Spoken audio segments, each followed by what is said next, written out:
yang terdampak banjir di Kabupaten Aceh Jaya. Bantuan ini diserahkan langsung oleh Kapolres secara door-to-door ke rumah korban banjir.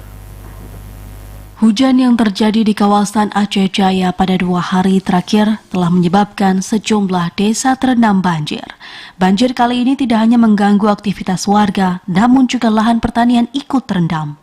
Untuk meringankan para warga yang terdampak banjir, Kapolres Aceh Jaya bersama dengan jajarannya meninjau kawasan banjir di Kecamatan Tenom, tepatnya di Desa Pasitinwon dan Pasigelima.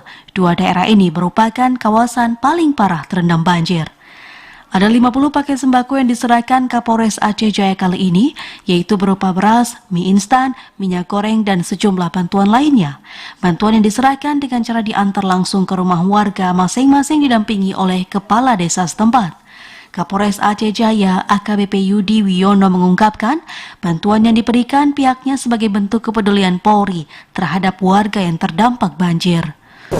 Baik, pada pagi hari ini, hari Minggu tanggal 6 November 2022, kami dari Polres Aceh Jaya melaksanakan kegiatan peduli terhadap masyarakat yang terdampak banjir di Desa Pasigelima dengan Pasitimon.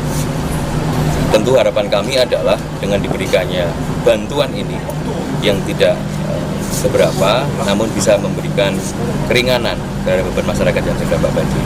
Sementara itu, sejumlah penerima bantuan sembako ini turut mengucapkan terima kasih kepada pihak kepolisian, terutama Polsek Tenom dan Kapolres Aceh Jaya yang telah membantu para warga yang terkena banjir.